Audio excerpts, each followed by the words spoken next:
As a lead up to the elections in India in 2024, I've been making a series of videos on what should Indians be asking from the government so that it makes our country even better. And in today's video, I'm going to talk about the second out of the 5 things that I have identified that we should be asking from our government. And that thing is corruption. Now, when you look at corruption index, India stands at 85th rank out of 180 countries in the world. The top 2 ranks, I think, go to Denmark and Norway and countries like that. So which means we're at 85th. That is, 84 countries are actually handling corruption better than India does. So we've got a long way to go, obviously. Now, this reminds me of this story that I recently saw online about Akbar and Birbal. Now, Akbar was the great king who thought that his kingdom was full of really honest people, and he really believed that. So one day he called Birbal, who was supposedly one of his smartest ministers, and he said, "Look, I know that everyone in my kingdom is honest, but is there a way for us to find that out? Like, is there a way for us to measure it?" And so Birbal said, "Yes, why not?" So Birbal went out in the kingdom and he announced that so the king is up to something very special and he's collecting a lot of milk. So everyone in the kingdom is requested to donate 1 jug of milk. So we're going to put up this big tank in front of the palace, and all of the people in the kingdom, if you can come with 1 jug of milk, 1 jug per person, and pour it into this tank, that'll help the king collect this milk for something special that he's planning. And so as requested, all of the people in the kingdom, one by one, came with their jug of milk and they poured it into the tank and they went. Now this happened during the course of that day. And so the next morning, Birbal called Akbar to the front of the palace next to the tank. Akbar was quite intrigued in terms of what was going on. And so they opened up the tank and they saw that the tank was actually filled with water and there was no milk at all. Now apparently, everyone thought that since everyone else is giving milk, let me pour a jug of water instead. Like, how will that matter? Nobody will know. But everyone thought the same way, and everyone came and poured a jug of water instead of milk. Now, the corruption in India is a similar story. Every time, we are reminded of corruption, or when we talk about corruption, we go off on the politicians and the policemen, maybe the people in power. But we never look inward to ourselves, for example, and think on how much are we contributing towards the corruption of this country, or are we doing anything to help curb or reduce the corruption in this country? And that's because the social fabric in the society is really weak. Now, what we mean by social fabric, it means how connected we feel to all other Indians. Now, it's impossible to know all of the Indians. We don't know everybody in this country. But do we feel connected to them in some way or the other?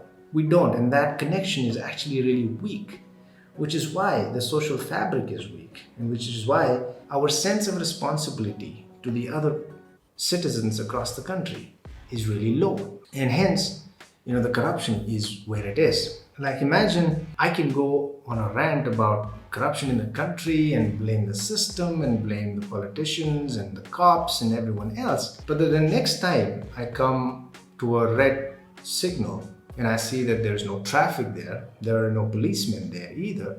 And so I break that and go. That is just like, one of the people from Akbar's kingdom, right? That thought, well, my glass or my jug of water is not going to make much of a difference because everyone else is probably going to give milk anyways. That's the state of corruption in the country. And I think what we should be asking from the government are these 2 specific things. The first is that we should be asking the government on how they think they will improve or strengthen the social fabric of this country. Now, I really feel that the government is in a very good position to help do that.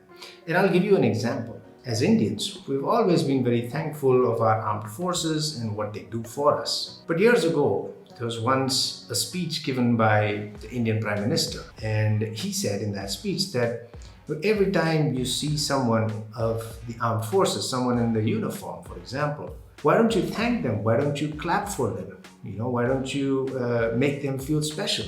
because it happens a lot in the West, but it doesn't happen here in India. We should be more thankful and show our gratitude to the armed forces by doing something like this. And after that, it just became a big wave. You guys must remember this. There was a time where the internet was filled with videos of how Indians are appreciating and showing their gratitude to the armed forces.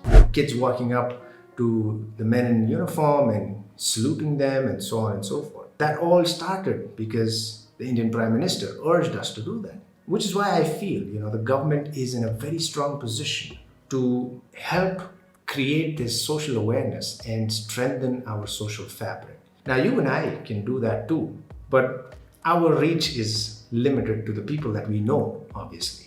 But the government is someone that everyone looks up to. Everyone knows who is in the government. And so if they have some plans on helping to strengthen the social fabric of the country, that I'm sure is going to make a big difference to the corruption in India. Now, the second thing that I feel that we should ask our government is to try and make use of technology better in order to help curb corruption. And to be specific, I'm talking about blockchain technology. Now, it's the same technology, if you've heard, that powers these cryptocurrencies like Bitcoin and Ethereum. But that's not the only use of this technology. There are many other ways that blockchain technology can be used, and especially to help curb corruption. To give you an example, recently the United Nations used blockchain technology to deliver aid to some refugees across the world.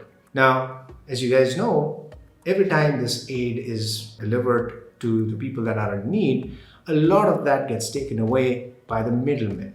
And by the time it reaches the actual people in need, they hardly get a small percentage of what was originally meant for them. So the United Nations used this blockchain technology to deliver this aid directly to the refugees, thereby taking away all the middlemen, ensuring that none of this aid gets lost in the middle and all of that goes to the people that need it. And so usage of blockchain technology in similar ways can be done in many other sectors like the banking sector, the real estate industry, and so on and so forth. And so we should be really asking our government to see how we can use this blockchain technology more widespread across the country so that the chances of corruption go down. The chances of you rigging the system are very less. And when that happens, chances of corruption also go down drastically. So those are the two things that I feel we should be requesting the government in order to help India bring its corruption down and to climb up the ranking in terms of the corruption index across the world. But lastly, I'd also like to say that strengthening the social fabric of this country is also every Indian's responsibility. So it's not just the government, but it's you and I that are also responsible for the same. And trust me, if the social fabric is really strong, and if every Indian feels really connected to every other Indian, whether you are a normal citizen, whether you're a politician, whether you're a cop, or someone in power, it really doesn't matter.